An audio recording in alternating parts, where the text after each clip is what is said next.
Hello students, स्वागत है आपका आपके अपने चैनल पर।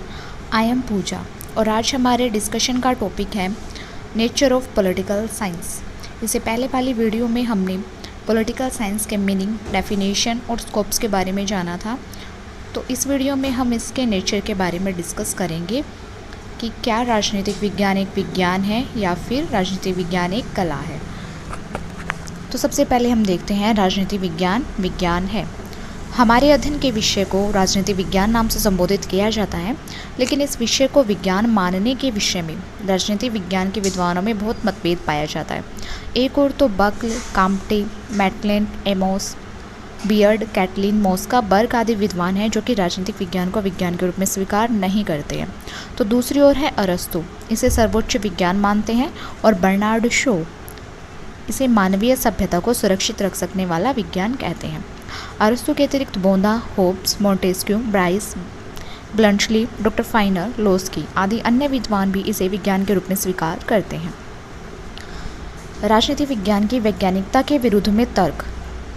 जो विद्वान ये मानते हैं कि राजनीतिक विज्ञान विज्ञान नहीं है, वो अपने तर्क देते हैं।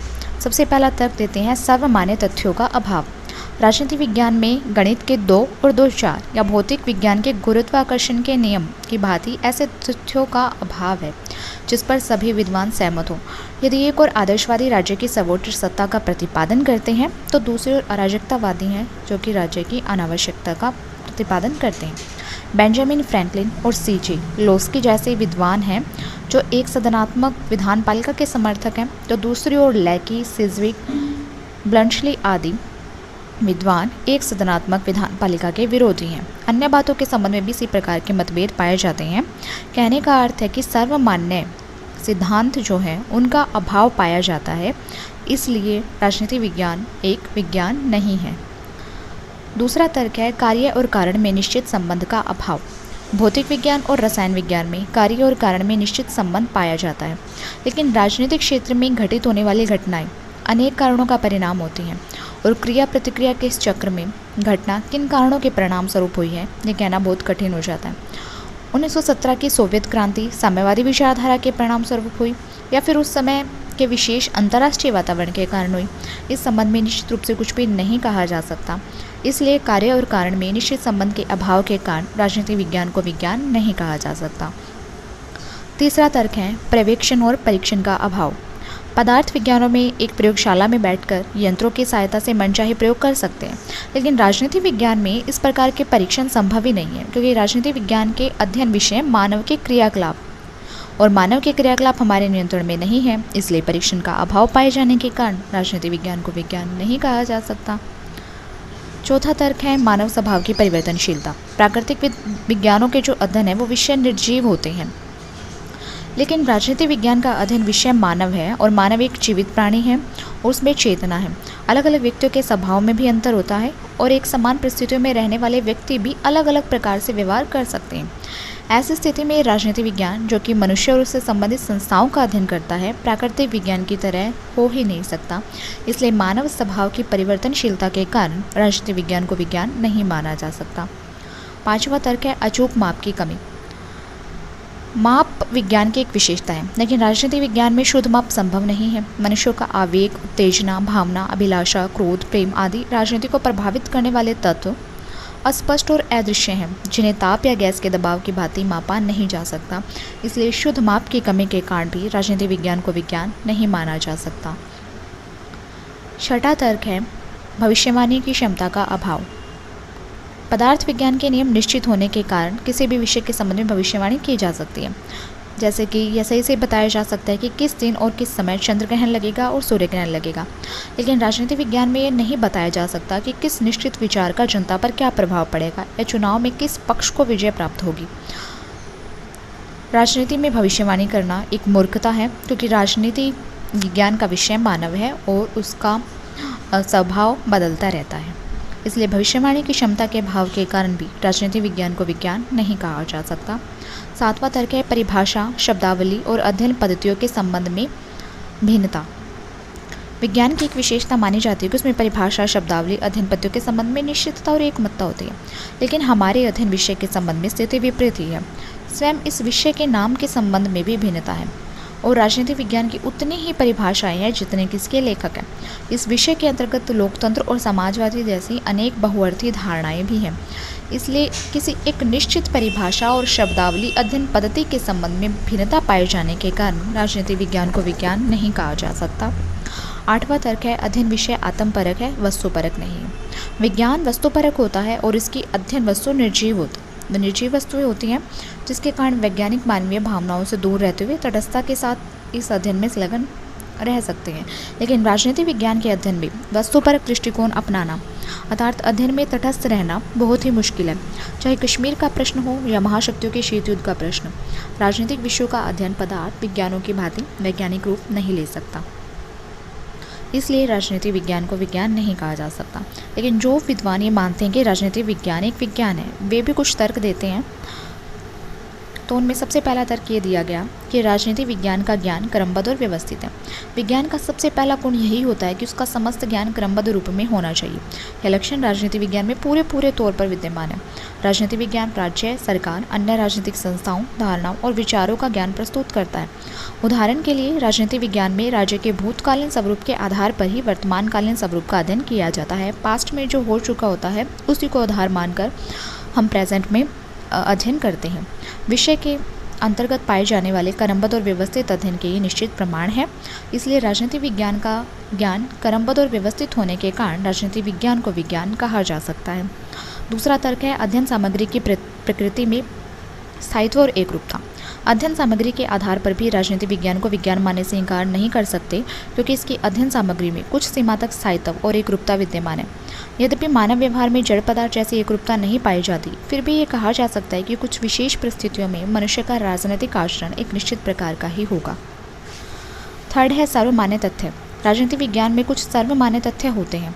आचार्य कौटिल्य ने अपने अर्थशास्त्र में इसी प्रकार के सर्वमान्य तथ्य को प्रतिपादन करते हुए लिखा है कि यदि दंड शक्ति का दुरुपयोग किया जाए तो गृहस्थों की तो बात ही क्या, वानप्रस्थी और सन्यासी लोग भी क्रुद्ध हो जाते हैं और विद्रोह कर बैठते हैं। इसके विपरीत दंड शक्ति का ठीक रूप में प्रयोग करने पर जनता में सर्वत्र धर्म का राज्य रहता है। इसी प्रकार कुछ अन्य बातों पर भी सहमत हैं, जैसे लोक सेवाओं के सदस्य स्थायी आधार पर नियुक्त किए जाने चाहिए और वे तटस्थ और निष्पक्ष होने चाहिए।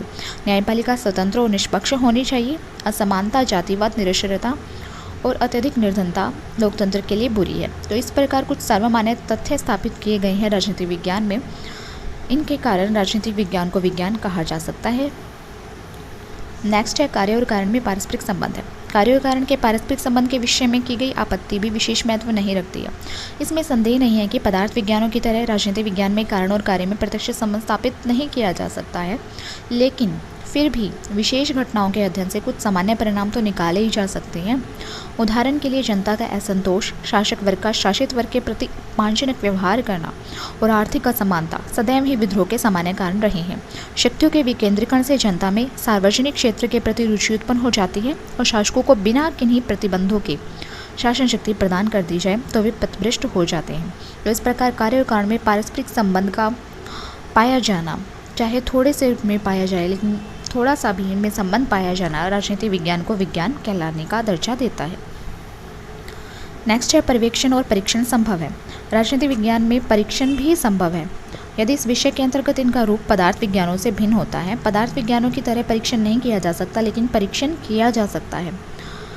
पर्यवेक्षण की पद्धति के आधार पर लोकतंत्रवाद और दूसरी शासन पद्धतियों का अध्ययन करते हुए हमें सामान्य परिणाम निकाल सकते हैं कि दूसरी शासन पद्धतियों की अपेक्षा लोकतंत्र लोकहित के प्रति अधिक सजग रहता है। इसी प्रकार विविध राज्यों के कार्यक्षेत्र के अध्ययन के आधार पर भी यह परिणाम निकाला जा सकता है कि राज्य के कार्यक्षेत्र को सीमित रखने की विचारधारा के स्थान पर लोक कल्याणकारी राज्य की नीति ही उपयुक्त है। नेक्स्ट है, भविष्यवाणी की क्षमता है। जहाँ तक भविष्यवाणी की क्षमता का संबंध है, राजनीति विज्ञान में प्राकृतिक विज्ञानों की भांति तो भविष्यवाणी नहीं की जा सकती है, पर इतना मानना होगा कि इस विषय में भी भविष्यवाणी संभव है, चाहे यह भविष्यवाणी सदैव सच ना हो।